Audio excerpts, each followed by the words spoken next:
हरे कृष्णा। आइए हम सब मिलकर प्रार्थना करें। सच्चिदानंद रूपाय विश्वोत्पत्त्यादि हेतवे तापत्रय विनाशाय श्री कृष्णाय वयं नमः। कृष्णे सदामोपगते धर्म ज्ञानादि भी सह कलौ नष्ट दशामेश पुनारार्कोर्धनुर्दिता वसुदेव सुतं देवं कंस चाणूरमर्दनम देवकी परमानंदम कृष्णं वंदे जगद्गुरुम्।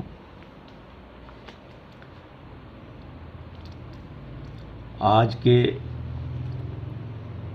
इस श्रीमद् भगवत गीता के सत्र में हम दूसरा अध्याय आरंभ करने जा रहे हैं।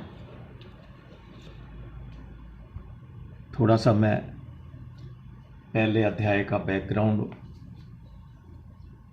बता देता हूँ रेफरेंस के लिए। दुर्योधन ने द्रोणाचार्य से दोनों सेनाओं की बात कही, पर द्रोणाचार्य कुछ भी नहीं बोले। इससे दुर्योधन दुखी हो गया। तब दुर्योधन को प्रसन्न करने के लिए भीष्म जी ने जोर से शंखनाद किया। भीष्म जी का शंख बजने के बाद कौरव और पांडव सेना के बाजे बज उठे। शंख, ध्वनियाँ, नगाड़े इत्यादि सब बज उठे। इसके बाद 20वें श्लोक से पिछले अध्याय के पहले अध्याय के श्री कृष्ण अर्जुन संवाद आरंभ हुआ। अर्जुन ने भगवान से अपने रथ को दोनों सेनाओं के बीच खड़ा करने के लिए कहा। भगवान ने दोनों सेनाओं के बीच में अपने ही स्वजनों संबंधियों को भगवान ने दोनों सेनाओं के बीच में भीष्म, द्रोण आदि के सामने रथ को खड़ा करके अर्जुन से कुरुवंशियों को देखने के लिए कहा। दोनों सेनाओं में अपने ही स्वजनों संबंधियों को देखकर अर्जुन में कौटुंबिक मोह जागृत हुआ, जिसके कारण अर्जुन युद्ध करना छोड़कर बाण सहित धनुष का त्याग करके रथ के मध्य भाग में जाकर बैठ गए। इसके बाद विषाद मग्न अर्जुन के प्रति भगवान ने क्या कहा, यह बात धृतराष्ट्र को सुनाने के लिए दूसरे अध्याय का विषय आरंभ किया है। अर्जुन की प्रतिक्रिया देखकर और ये पिछला जो मैंने रेफरेंस दिया, इसको सब कुछ देखने के बाद संजय ने धृतराष्ट्र को क्या कहा, अब वो हम देखते हैं दूसरे अध्याय के प्रथम श्लोक, जो कि इस प्रकार है। संजय कह रहे हैं धृतराष्ट्र से, वैसी कायरता से व्याप्त हुए उन अर्जुन के प्रति जो कि विषाद कर रहे हैं और आंसुओं के कारण जिनके नेत्रों की देखने की शक्ति अवरुद्ध हो गई है, भगवान मधुसूदन आगे ये कहे जाने वाले वचन बोले। तो अभी पहले श्लोक में संजय ने अर्जुन की मन स्थिति को भांपते हुए उनके बोली और उनकी आंखें, उनके संबंध में क्या कहा देखो। अर्जुन दोनों सेनाओं में अपने कुटुंबियों को देखकर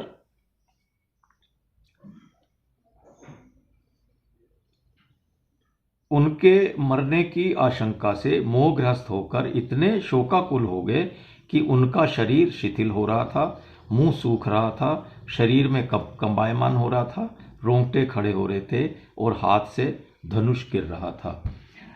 त्वचा जल रही थी, खड़े रहने की शक्ति भी नहीं रही और मन भी भ्रमित हो रहा था। कहाँ तो अर्जुन का यह स्वभाव कि अर्जुन के मन में कभी कायरता की बात ही नहीं थी, और कहाँ अर्जुन का कायरता के दोषों से शोकाविष्ट होकर रथ के मध्य भाग में बैठ जाना। बड़े आश्चर्य के साथ संजय यही भाव इस श्लोक में प्रकट कर रहे हैं।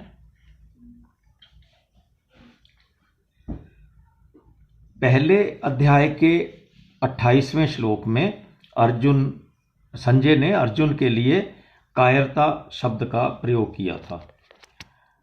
अर्जुन जैसे महान शूरवीर के भीतर जो कौटुंबिक मोह छा गया और नेत्रों में आंसू भर आए, आंसू भी इतने ज़्यादा भर आए कि नेत्रों से पूरी तरह देखा भी नहीं जा सकता। जैसा कि श्लोक में मैंने बताया कि आंसुओं के कारण जिनके नेत्रों को देखने की शक्ति अवरुद्ध हो रही है, अर्थात आंखों के सामने आंसू आ गए, इसलिए वो ठीक प्रकार से देख पाने में भी असमर्थ हो रहे थे।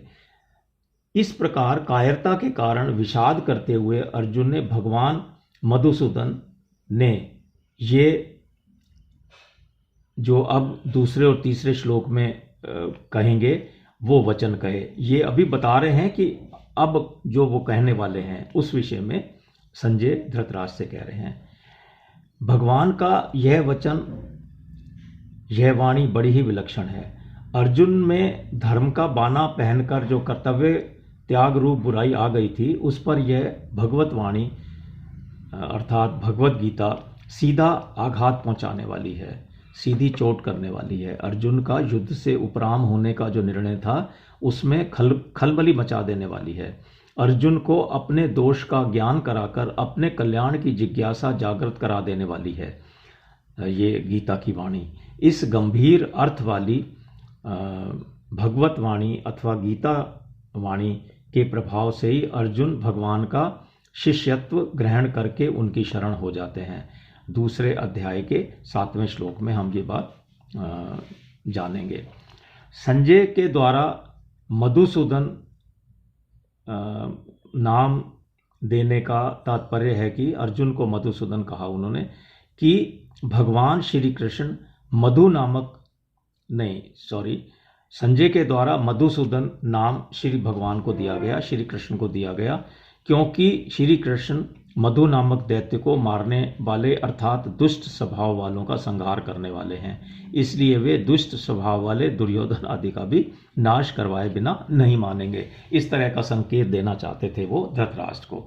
यहाँ पर मधुसूदन नाम देने का तात्पर्य ये है कि वह श्री भगवान कृष्ण दुष्ट स्वभाव वालों को कभी त्यागते नहीं हैं, छोड़ते नहीं हैं, उनका संहार कर देते हैं, जिस तरह मधु नामक दैत्य को मारा था उन्होंने। इस प्रकार पहले श्लोक का आशय समझने की कोशिश की। अब हम दूसरे श्लोक की तरफ बढ़ रहे हैं। भगवान ने अर्जुन के प्रति कौन से वचन कहे, इसे आगे के 2 श्लोकों में कहते हैं। श्री भगवान कृष्ण अर्जुन से बोले, श्लोक देखिए इस प्रकार है। हे अर्जुन, इस विषम अवसर पर तुम्हें यह कायरता कहाँ से प्राप्त हुई जिसका कि श्रेष्ठ पुरुष सेवन नहीं करते, जो स्वर्ग को देने वाली नहीं है और कीर्ति कराने वाली भी नहीं है। तो आइए इसको समझें, इस श्लोक को, दूसरे श्लोक को। अर्जुन संबोधन दिया है यहाँ पर श्री भगवान ने। यह संबोधन देने का तात्पर्य है कि तुम स्वच्छ निर्मल अंतःकरण वाले हो, अतः तुम्हारे स्वभाव में कालुष्य अथवा कायरता का आना बिल्कुल भी विरुद्ध बात है। फिर यह तुम्हारे में कहाँ से आ गई, किस प्रकार आ गई, कैसे आ गई? भगवान आश्चर्य प्रकट करते हुए अर्जुन से कहते हैं कि ऐसे युद्ध के मौके पर तो तुम्हारे में शूरवीरता उत्साह आना चाहिए था, पर इस बेमौके पर तुम्हारे में यह कायरता कहाँ से आ गई? भगवान का यहाँ जो आश्चर्यपूर्वक बोलना है वह केवल अर्जुन को चेताने के लिए ही है, जिससे अर्जुन का ध्यान अपने कर्तव्य पर चला जाए, क्योंकि वो कर्तव्य के पथ से हट रहे थे। यहाँ ये जो उन्होंने भगवान ने अर्जुन से कहा कि यह कायरता कहाँ से प्राप्त हुई, तो ये कहाँ से कहने का तात्पर्य यह है कि मूल में यह कायरता रूपी दोष तो तुम्हारे में स्वयं में था ही नहीं। यह तो आने वाला दोष है जो सदा रहने वाला नहीं है, क्योंकि ये कहाँ से प्राप्त हुई मीन्स ये अब आया है, पहले नहीं था, और ये आगंतुक है, इसलिए हमेशा के लिए रहेगा भी नहीं, अर्थात चला जाएगा। फिर यहाँ पर एक शब्द और प्रयोग किया श्री भगवान ने, कहाँ से के बाद प्राप्त हुई। इसको कहने का तात्पर्य है कि यह कायरता केवल तुम्हारे भावों में और वचनों में ही नहीं आई है, किंतु तुम्हारी क्रियाओं में भी आ गई है। यह तुम्हारे पर अच्छी तरह से छा गई है, जिसके कारण तुम धनुष बाण छोड़कर रथ के मध्य भाग में बैठ गए हो। फिर एक शब्द आया, श्रेष्ठ पुरुष सेवन नहीं करते। इसको समझें क्यों ये शब्द प्रयोग किए इन्होंने। समझ, ये जो भाव पैदा हुए हैं उसकी बात हो रही है, जिसको श्रेष्ठ पुरुष सेवन नहीं करते। श्रेष्ठ पुरुषों में कायरता के भाव नहीं आते। समझदार श्रेष्ठ मनुष्यों में जो भाव पैदा होते हैं वे अपने कल्याण के उद्देश्य को लेकर ही होते हैं। इसलिए श्लोक के उत्तरार्ध में भगवान सबसे पहले कहते हैं कि तुम्हारे में जो कायरता आई है उस कायरता को श्रेष्ठ पुरुष स्वीकार नहीं करते, कारण कि तुम्हारी इस कायरता में अपने कल्याण की बात बिल्कुल भी नहीं है। कल्याण चाहने वाले श्रेष्ठ मनुष्य प्रवृत्ति और निवृत्ति दोनों में अपने कल्याण का ही भाव रखते हैं, कल्याण का ही उद्देश्य रखते हैं। उनमें अपने कर्तव्य के प्रति कायरता उत्पन्न नहीं होती, बल्कि परिस्थिति के अनुसार उनको जो कर्तव्य प्राप्त हो जाता है वे कल्याण प्राप्ति के उद्देश्य से उत्साह और तत्परतापूर्वक उसको पूरा करते हैं। वे तुम्हारे जैसे कायर होकर युद्ध से या अन्य किसी भी कर्तव्य कर्म से उपरत नहीं हो जाते। अतः युद्ध रूप से प्राप्त कर्तव्य कर्म से उपरत होना तुम्हारे लिए कल्याण कारक नहीं है। अर्जुन तो कल्याण की कुछ और बातों में सोच रहे थे, लेकिन भगवान ने उनको यह बताया कि ये सारी चीज़ें कल्याण कारक नहीं है जो तुम सोच रहे हो। कल्याण कारक क्या है? अपने कर्तव्य कर्म का पालन करना। फिर एक शब्द आया जो स्वर्ग देने वाली नहीं है। ये कायरता वगैरह की जो बात चल रही है, स्वर्ग देने वाली। तो इसको देखते हैं। कल्याण की बात सामने न रखकर अगर सांसारिक दृष्टि से भी देखा जाए तो संसार में स्वर्ग लोग ऊंचा है, परंतु तुम्हारी यह कायरता स्वर्ग को भी देने वाली नहीं है। अर्थात कायरता पूर्वक युद्ध से निवृत्त होने का फल स्वर्ग की प्राप्ति भी नहीं हो सकता। फिर कीर्ति कराने वाली भी नहीं है। इसको समझते हैं। अगर स्वर्ग प्राप्ति का भी लक्ष्य न हो तो अच्छा माने जाने वाला पुरुष वही काम करता है जिससे संसार में उसका यश हो, कीर्ति हो।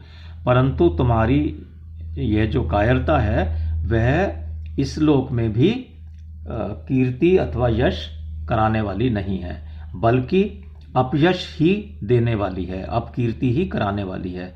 अतः तुम्हारे में यह कायरता आना ऐसे समय में सर्वथा अनुचित है।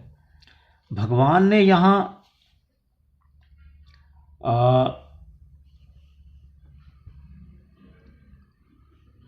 श्रेष्ठ पुरुष सेवन नहीं करते और स्वर्ग को देने वाली नहीं है और कीर्ति कराने वाली भी नहीं है, ये तीन शब्दों का क्रम इस तरह रखा है। तीनों जो शब्द प्रयोग किए इनका क्रम जिस क्रम में मैंने अभी बोले या श्लोक में भी इसी क्रम में ही है। आप देख सकते हैं श्लोक को पुनः। तो इनका क्रम जो तीन प्रकार से मनुष्य बताए हैं क्रमवार, उसको समझते हैं कि ऐसा क्रम क्यों रखा। जो विचारशील मनुष्य होते हैं वे केवल अपना कल्याण ही चाहते हैं, उनका ध्येय उद्देश्य केवल कल्याण ही होता है। जो पुण्यात्मा मनुष्य होते हैं वे शुभ कर्मों के द्वारा स्वर्ग की प्राप्ति चाहते हैं। वे स्वर्ग को ही श्रेष्ठ मानकर उसकी प्रतिष्ठा का ही प्राप्ति का ही उद्देश्य रखते हैं। और जो हम जैसे अथवा साधारण मनुष्य होते हैं वे संसार को ही आदर देते हैं, इसलिए वे संसार में अपनी यश और अपनी कीर्ति चाहते हैं और उस कीर्ति को ही अपना लक्ष्य मानते हैं, उद्देश्य मानते हैं। तो ये तीन जो शब्द हैं, इन शब्दों को क्रमवार अगर देखें तो उनका जो आशय है, इन बातों से भगवान अर्जुन को सावधान करते हैं कि तुम्हारा जो यह युद्ध ना करने का निश्चय है, यह विचारशील और पुण्यात्मा मनुष्यों के ध्येय, जो उनका ध्येय क्या होता है, कल्याण और स्वर्ग की प्राप्ति कराने वाला भी नहीं है, तथा साधारण मनुष्यों के ध्येय उनका क्या होता है, संसार में कीर्ति यश प्राप्त हो, तो साधारण मनुष्यों के देह अर्थात कीर्ति को भी प्राप्त कराने वाला नहीं है। अतः मोह के कारण तुम्हारा युद्ध ना करने का निश्चय बहुत ही तुच्छ है, जो कि तुम्हारा पतन कराने वाला है, तुम्हें नरकों में ले जाने वाला है और तुम्हारी अपकीर्ति कराने वाला है, अर्थात किसी प्रकार से भी तुम्हारे हित में नहीं है ये। इस प्रकार हमने दूसरे श्लोक का आशय समझा। अब हम तीसरे श्लोक की तरफ बढ़ रहे हैं। कायरता के आने के बाद अब क्या करें, इस जिज्ञासा को दूर करने के लिए भगवान श्री कृष्ण कहते हैं।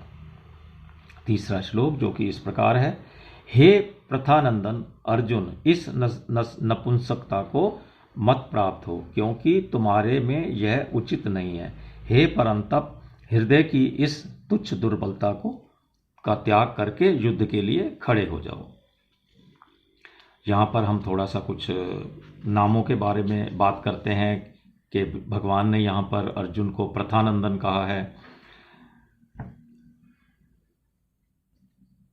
माता प्रथा अर्थात कुंती के संदेश की याद दिलाकर अर्जुन के अंतःकरण में क्षत्रियोचित वीरता का भाव जागृत कराने के लिए भगवान अर्जुन को पार्थ नाम से संबोधित करते हैं।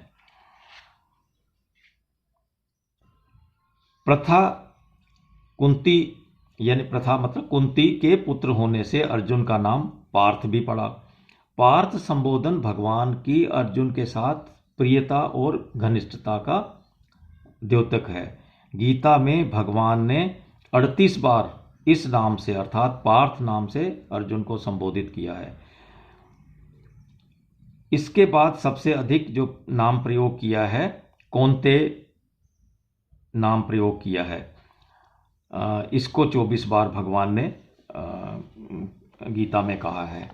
28 बार तो पार्थ और 24 बार कौन्ते कहा है। कौन्ते मीन्स कुंती का पुत्र। भगवान को अर्जुन से जब कभी भी कोई विशेष बात कहनी होती है या कोई आश्वासन देना होता है या उनके प्रति भगवान का विशेष रूप से प्रेम उमड़ता है, तब भगवान उन्हें पार्थ कहकर पुकारते हैं। इस संबोधन के प्रयोग से मानो वे स्मरण कराते हैं कि तुम मेरी बुआ प्रथा यानी कुंती के पुत्र हो, साथ ही साथ मेरे प्यारे भक्त और सखा भी हो, जैसा उन्होंने 4 अध्याय के 3 श्लोक में कहा कि तुम मेरे सखा और मित्र हो। अतः मैं तुम्हें विशेष गोपनीय बातें बताता हूँ और जो कुछ भी कहता हूँ सत्य तथा केवल तुम्हारे हित के लिए ही कहता हूँ। तो इस तरह के भाव होते हैं जब उनके, तब वो इन नामों से बुलाते हैं उसको। तो पार्थ नाम जो बता रहा था मैं, ये वीरता का भाव जागृत कराने के लिए यहाँ संबोधित किया है। और जो मैंने कुंती के संदेश की बात की कि वो याद दिलाना चाह रहे हैं, उसकी तरफ ध्यान देना चाह रहे हैं। तुम अर्जुन से तथा युद्ध के लिए सदा उद्यत रहने वाले भीम से यह कहना कि जिस कार्य के लिए क्षत्रिय माता पुत्र उत्पन्न करती है, अब उसका समय आ गया है। ये कुंती का संदेश था जो उन्होंने श्री कृष्ण के माध्यम से उनको अपने पुत्रों को भिजवाया था। तो ये संदेश मैंने आपको बताया, ऐसा महाभारत में वर्णन आया है। कहने का आशय यह है कि अपने में कायरता लाकर तुम्हें माता की आज्ञा का उल्लंघन तो नहीं करना चाहिए। इसलिए ये सारी चीज़ें उन्होंने नाम इसलिए पार्थ कहा और कौन्ते भी इसलिए कहा कि वो माता द्वारा भेजे गए जो आज्ञा थी उसका उल्लंघन ना हो, नहीं करो, ऐसा कुछ उनका संकेत था। अर्जुन कायरता के कारण युद्ध करने में अधर्म और युद्ध ना करने में धर्म मान रहे थे, जैसा कि हमने पिछले अध्याय में देखा। अतः अर्जुन को चेताने के लिए भगवान कहते हैं कि युद्ध ना करना धर्म की बात नहीं है, यह तो नपुंसकता अथवा कर्तव्य से गिरने की बात है। इसलिए तुम इस नपुंसकता को छोड़ दो। स्पष्ट शब्दों में भगवान ने ऐसा कहा अर्जुन से। तुम्हारे में यह नपुंसकता नहीं आनी चाहिए थी, क्योंकि तुम कुंती जैसी वीर छत्राणी माता के पुत्र हो और स्वयं भी शूरवीर हो। कहने का आशय यह है कि जन्म और अपनी प्रकृति से भी यह नपुंसकता तुम्हारे में सर्वथा उचित नहीं है, अर्थात अनुचित है। तुम स्वयं परंतप हो, अर्थात शत्रुओं को तपाने वाले। उन्होंने, भगवान ने अर्जुन को यहाँ पर संबोधन किया है परंतप, अर्थात शत्रुओं को तपाने वाले, भगाने वाले हो। तो क्या तुम इस समय युद्ध से विमुख होकर अपने शत्रुओं को प्रसन्न करना चाहते हो? तो ये संबोधन इसलिए दिया। हृदय की दुर्बलता तुच्छता को प्राप्त कराने वाली है, यानी कि मुक्ति, स्वर्ग अथवा कीर्ति को देने वाली नहीं है। इस तुच्छता का त्याग नहीं करोगे तो स्वयं तुच्छ हो जाओगे। दूसरी बात, यह हृदय की दुर्बलता तुच्छ चीज है। तुम्हारे जैसे शूरवीर के लिए ऐसी तुच्छ चीज का त्याग करना कोई कठिन काम तो नहीं है, इसलिए तुम इस दुर्बलता को त्याग दो। तुम जो ऐसा मानते हो कि मैं धर्मात्मा हूं और युद्ध रूपी पाप नहीं करना चाहता, तो यह तुम्हारे हृदय की दुर्बलता है, कमजोरी है। इसका त्याग करके तुम युद्ध के लिए खड़े हो जाओ, अर्थात अपने स्वतः प्राप्त कर्तव्य कर्म, अर्थात स्वतः प्राप्त युद्ध रूपी कर्तव्य कर्म का पालन करो। यहां अर्जुन के सामने युद्ध रूप कर्तव्य कर्म है, इसलिए भगवान कहते हैं कि उठो, खड़े हो जाओ और युद्ध रूप कर्तव्य कर्म का पालन करो। भगवान के मन में अर्जुन के कर्तव्य के विषय में जरा सा भी संदेह नहीं है। वे जानते हैं कि सभी दृष्टियों से अर्जुन के लिए युद्ध करना ही उसका इस समय कर्तव्य है। अतः अर्जुन की थोती युक्तियों की जरा भी परवाह ना करके उनको अपने कर्तव्य का पालन करने के लिए बिना समय गंवाए आज्ञा देते हैं कि पूरी तैयारी के साथ युद्ध करने के लिए खड़े हो जाओ। इस बात का विस्तार से भगवान ने 31वें से 38वें श्लोक तक वर्णन किया है। जो बात अभी संक्षेप में बताई है उसको आगे जाके इसी अध्याय के 31 से 38 श्लोक तक भगवान विस्तार पूर्वक फिर से कहेंगे। इस प्रकार तीसरे श्लोक का आशय देखा हमने। अब हम चौथे श्लोक की तरफ बढ़ रहे हैं। पहले अध्याय में अर्जुन ने युद्ध ना करने के विषय में बहुत सारी दलीलें दी, युक्तियां दी। उन युक्तियों का कुछ भी आदर ना करके भगवान ने उनकी तरफ बिल्कुल भी ध्यान ना देकर श्री भगवान ने एकाएक अर्जुन को कायरता रूप दोष के लिए जोर से फटकार लगा दी और युद्ध के लिए खड़े हो जाने की बात कहकर उन्हें आज्ञा दी कि युद्ध के लिए खड़े हो जाओ। इस बात को लेकर अर्जुन भी अपनी युक्तियों का समाधान ना पाकर एकाएक उत्तेजित होकर बोल उठता है। अर्जुन अब कह रहा है चौथे श्लोक में, अर्जुन क्या कह रहे हैं? चौथा श्लोक जो कि इस प्रकार है, देखिए। अर्जुन भगवान से कह रहे हैं, हे मधुसूदन, मैं रणभूमि में भीष्म और द्रोण के साथ बाणों से कैसे युद्ध करूं, क्योंकि हे अरिसूदन ये दोनों ही पूजा के योग्य हैं। देखिए अब थोड़ा सा यहाँ पर उन्होंने अपने जो पहले जिस तरह से उन्होंने अपना पक्ष रखा था उससे थोड़ा सा हटकर और कुछ अलग तरह का भाव रखा है। इसको हम समझते हैं क्या कहना चाह रहे हैं। यह दो संबोधन देने का तात्पर्य है कि भगवान के लिए उन्होंने दो संबोधन दिए हैं यहाँ, एक तो मधुसूदन और एक अरिसूदन। तो ये दोनों संबोधन देने का तात्पर्य है कि आप दैत्यों को और शत्रुओं को मारने वाले हैं, अर्थात जो दुष्ट स्वभाव वाले, अधर्ममय आचरण करने वाले और दुनिया को कष्ट देने वाले मधु, कैटभ आदि दैत्य हैं, उनको भी आपने मारा। और जो बिना कारण द्वेष रखते हैं, अनिष्ट करते हैं, ऐसे शत्रुओं को भी आपने मारा। परंतु मेरे सामने तो पितामह भीष्म और आचार्य द्रोण खड़े हैं, जो आचरणों में सर्वथा श्रेष्ठ हैं। मेरे पर उनका अत्यधिक स्नेह है और प्यार पूर्वक मेरे को शिक्षा दी है उन्होंने। ऐसे मेरे परम हितैषी दादाजी और ऐसे मेरे परम हितैषी विद्या गुरु को मैं कैसे मार सकता हूं?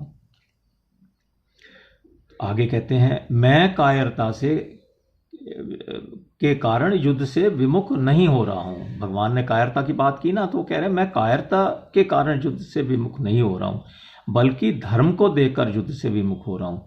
आप कह रहे हैं कि यह कायरता, यह नपुंसकता तुम्हारे में कहाँ से आ गई?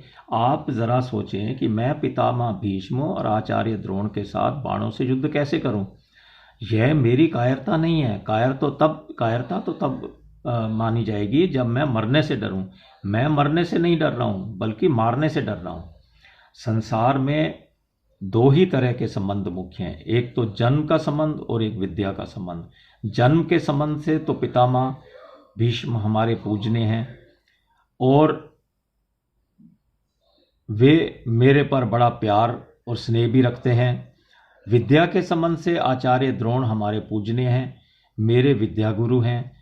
और अपने पुत्र अश्वत्थामा को भी मेरे समान उन्होंने शिक्षा नहीं दी थी।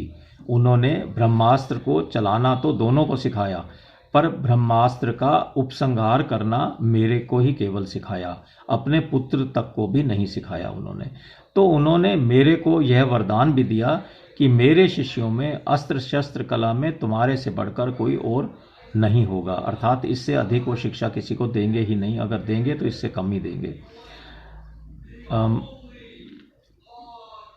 फिर मारने की इच्छा से उनके साथ बाणों से युद्ध करना कितने भारी पाप की बात है। जिन्होंने मेरे साथ इतना अच्छा व्यवहार किया, उनके लिए मैं इस प्रकार कैसे कर सकता हूँ? पितामह भीष्म और आचार्य द्रोण दोनों ही आदरणीय और पूजनीय हैं। इनका मेरे पर पूरा अधिकार है, अतः ये तो मेरे पर प्रहार कर सकते हैं, पर मैं उन पर बाणों से प्रहार नहीं कर सकता।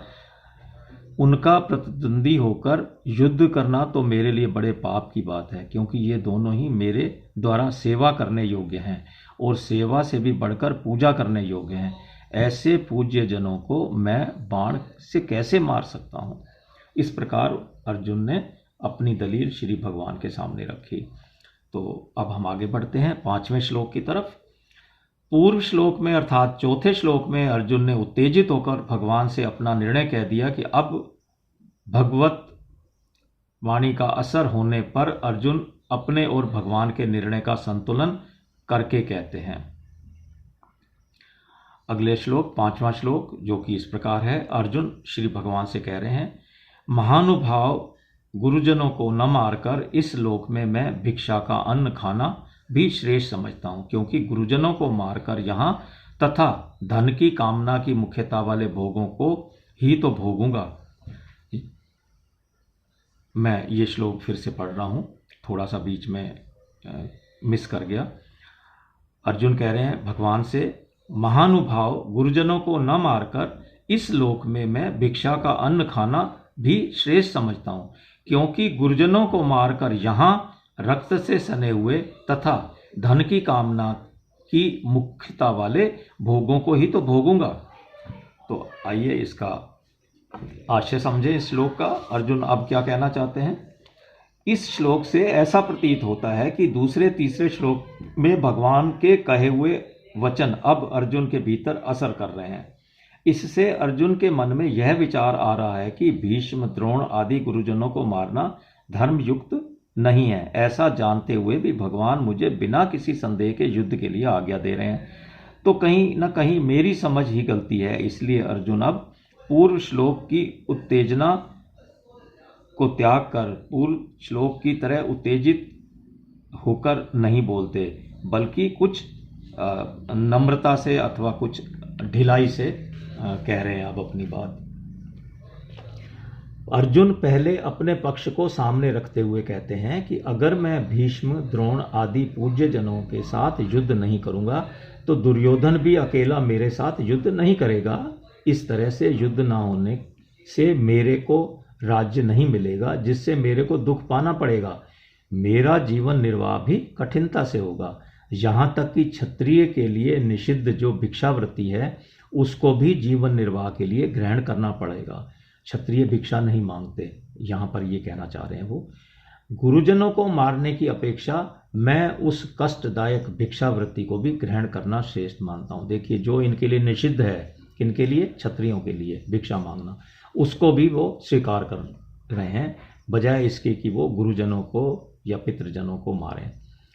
कहने का आशय यह है कि यद्यपि भिक्षा मांगकर खाने से इस संसार में मेरा अपमान अथवा तिरस्कार होगा, लोग मेरी निंदा करेंगे, फिर भी गुरुजनों को मारने की अपेक्षा मैं भिक्षा मांगना अधिक श्रेष्ठ मानता हूँ।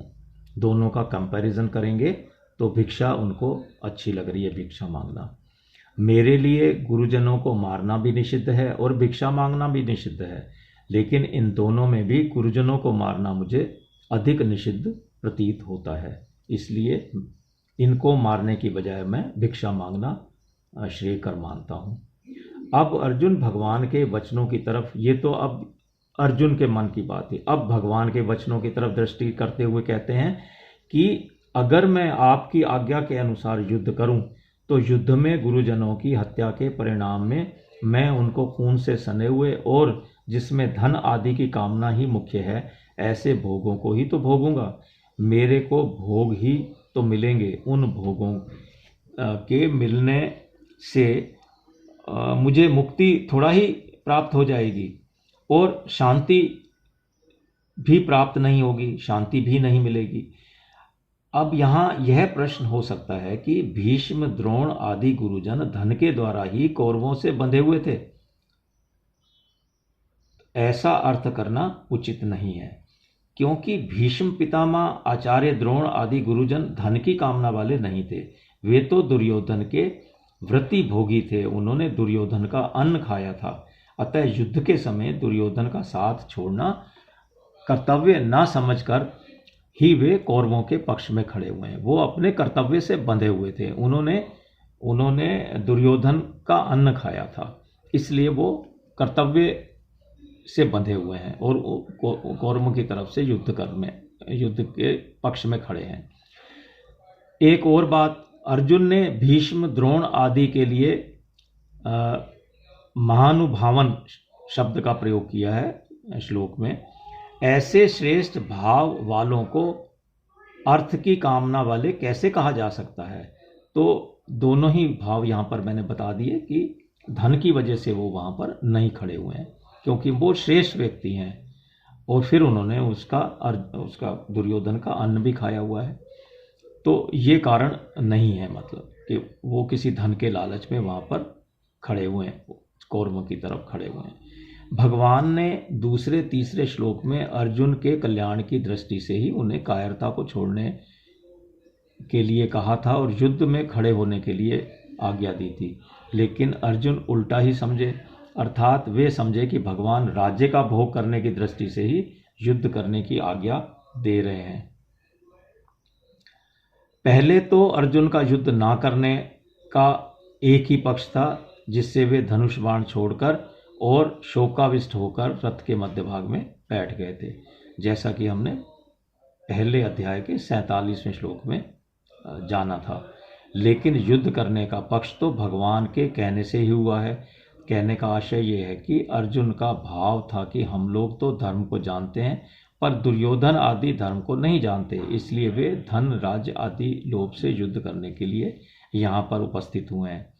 अब वही बात अर्जुन यहाँ अपने लिए भी कहते हैं कि अगर मैं भी आपकी आज्ञा के अनुसार युद्ध करूं तो परिणाम में गुरुजनों के रक्त से सने हुए धन, राज्य आदि को ही तो प्राप्त करूंगा। इस तरह अर्जुन को युद्ध करने में बुराई ही बुराई दिखाई दे रही थी। जो बुराई बुराई के रूप में आती है उसको मिटाना बहुत आसान होता है, जो बुराई बुराई के रूप में आती है उसको मिटाना बहुत आसान होता है, लेकिन जो बुराई अच्छाई के रूप में आती है उसको मिटाना बड़ा कठिन होता है। मैं वापस बोल रहा हूँ, ये जो बुराई अच्छाई के रूप में आती है उसको मिटाना बड़ा कठिन होता है। एक एग्जाम्पल से समझते हैं इसी बात को। ये जो मैंने कोट किया यहाँ पर, सीता जी के सामने रावण और हनुमान जी के सामने काल नेमी राक्षस आए तो उन्होंने सीता जी और हनुमान जी पहचान नहीं सके, तो उनको सीता जी और हनुमान जी पहचान नहीं सके, क्योंकि उन दोनों का वेश साधुओं का था।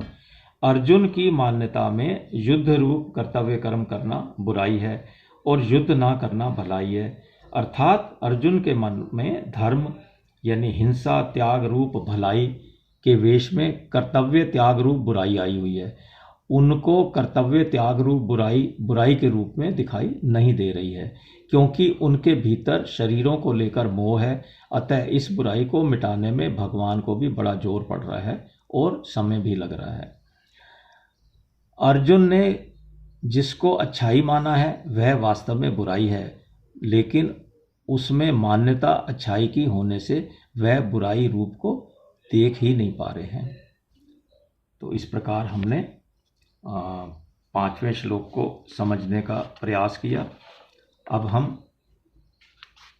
6ठे श्लोक की तरफ बढ़ रहे हैं। 6ठा श्लोक, भगवान के वचनों में ऐसी विलक्षणता है कि वे अर्जुन के भीतर अपना प्रभाव डालते जा रहे हैं धीरे धीरे, जिससे अर्जुन को अपने युद्ध ना करने के निर्णय में अधिक संदेह होता जा रहा है। ऐसी अवस्था को प्राप्त हुए अर्जुन कह रहे हैं। 6ठा श्लोक जो कि इस प्रकार है, अर्जुन श्री भगवान से कहते हैं, हम यह भी नहीं जानते कि हम लोगों के लिए युद्ध करना और ना करना इन दोनों में से कौन सा अत्यंत श्रेष्ठ है, अथवा हम उन्हें जीतेंगे या वे हमें जीतेंगे। जिनको मारकर हम जीना भी नहीं चाहते, वे ही धृतराष्ट्र के संबंधी हमारे सामने इस समय खड़े हुए हैं। आइए समझें इस श्लोक को, 6ठे श्लोक को। अर्जुन कह रहे हैं भगवान से, मैं युद्ध करूं अथवा ना करूं, इन दोनों बातों का निर्णय मैं नहीं कर पा रहा हूं। ये तो हम देख ही रहे हैं। कारण कि आपकी दृष्टि में तो युद्ध करना ही श्रेष्ठ है, लेकिन मेरी दृष्टि में गुरुजनों को मारना पाप होने के कारण युद्ध ना करना इस समय श्रेष्ठ है। अगर आपकी आज्ञा के अनुसार युद्ध किया भी जाए तो हम उनको जीतेंगे, अथवा वे अर्थात दुर्योधन आदि हमको जीतेंगे, इसका भी हमें पता नहीं। अर्जुन को अपने बल पर अविश्वास नहीं है, लेकिन भविष्य पर अविश्वास है, क्योंकि भविष्य में क्या होनहार है इसका किसी को पता नहीं भगवान के अलावा। हम तो कुटुंबियों को मारकर जीने की भी इच्छा नहीं रखते। भोग भोगने की, राज्य प्राप्त करके हुक्म चलाने की तो बात पैदा ही नहीं होती, अर्थात वो बात तो बहुत दूर की है। क्योंकि अगर हमारे कुटुंबी मारे जाएंगे तो हम जीकर भी क्या करेंगे? अपने हाथों से कुटुंब को नष्ट करके बैठे बैठे चिंता और शोक ही तो करेंगे। शोक और चिंता करने और वियोग का दुख भोगने के लिए हम जीना नहीं चाहते। हम जिनको मारकर जीना भी नहीं चाहते, वे ही धृतराष्ट्र के संबंधी, धृतराष्ट्र के पुत्र हमारे सामने युद्ध के मैदान में खड़े हैं। धृतराष्ट्र के सभी संबंधी हमारे कुटुंबी ही तो हैं। उन कुटुंबियों को मारकर हमारे जीने को तो धिक्कार ही है। इस प्रकार 6ठे श्लोक को हमने समझने का प्रयास किया। आज का सत्र हम यहीं तक रखते हैं, 6ठे श्लोक तक। हरे कृष्णा।